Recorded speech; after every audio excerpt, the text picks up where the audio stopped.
నర్మదా నదీ తీరంలో ఉన్నటువంటి ప్రతి ఇసుక రేణువు కూడా ఒక శివలింగమే అని చెప్తూ ఉంటారు కదా, ఎందుకని గురుగారు? నమామి దేవి నర్మదే త్వమామి పాద పంకజం.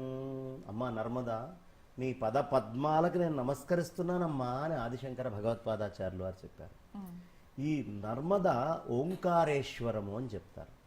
ఈ సృష్టి మొత్తం ఎక్కడి నుంచి ఆరంభమైంది? మొట్టమొదట మూలమైనటువంటి నిరాకార నిర్గుణ సచ్చిదానంద ఘన చిదానంద పరబ్రహ్మస్వరూపమునందు ఇచ్చగలిగి సృష్టి జరగాలి అనేది జరిగింది. జరిగినప్పుడు ఓంకారము అనేటువంటి శబ్ద బ్రహ్మముగా మొట్టమొదట రావడం జరిగింది. బ్రహ్మము సృష్టికి మూలమేది శబ్దం. శబ్ద బ్రహ్మానికి కారణమైనటువంటిది ఓంకారేశ్వరం కాబట్టి ఓంకారేశ్వరంలో ఆ జలం కూడా ఓం అనేటటువంటి ఆ పర్వత ఆకార శ్రేణిలో అలా తిరుగుతూ నిత్యము అభిషేకం చేస్తూ ఉంటుంది. కాబట్టి ఓంకార నాదానికి మూలం కాబట్టి పరమేశ్వరుడు నిత్య నిరంతరము ఆ నర్మదా నదుల్లో సంచారం చేస్తూ ఉంటాను అని వరమిచ్చాడు. కాబట్టి ఆ నర్మదా అమ్మవారి యొక్క ఇసక రేణువు కూడా సాక్షాత్తు శివలింగమే. దాంట్లో ఇంకా ఈశన్ మాత్రం అనుమానం అనేదే లేదు.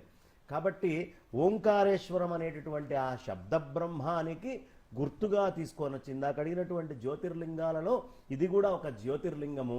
చాలా ఓంకారం అమలేశ్వరం అంటారు.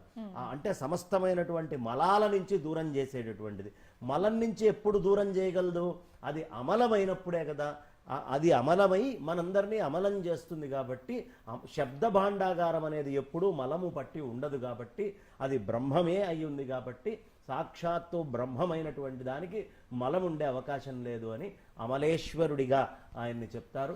ఆ అమలేశ్వరుడి చుట్టూ ఉండేటటువంటి ఈ ఓంకారం లోపల ఎక్కడ చిన్న ఇసుక. అందుకనే మనం దేవతార్చనలోకి పంచాయతనాల్లోకి తీసుకొని వచ్చి ఒక్కొక్క శివలింగానికి మనం పూజ చేస్తూ మా ఇంట్లో ఇవాళ ఈ బాణానికి పూజ చేశామండి, ఈ పరమేశ్వరుడికి పూజ చేశామండి అని చెప్తూ ఉంటాం.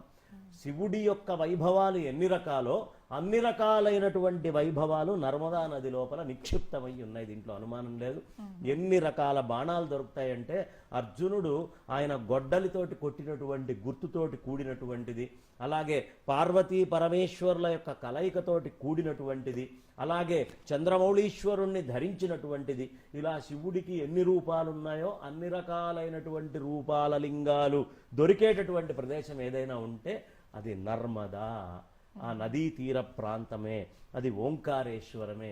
అందుకని దీన్ని ఇంత గొప్పగా చెప్తారు. శబ్ద బ్రహ్మానికి గుర్తు మొట్టమొదట సృష్టి అక్కడ వచ్చింది. అది లింగము అని చెప్పాలి. కాబట్టి ఏదైనా లింగము అంటే సూచన. కాబట్టి పరమాత్మ యొక్క సూచిక ఎక్కడుందయ్యా అంటే నర్మదా నదీ జలాల్లో ఉండే ఇసుకలో ఉంది అని చెప్పి. అంతే కదా, ఆకృతి కూడా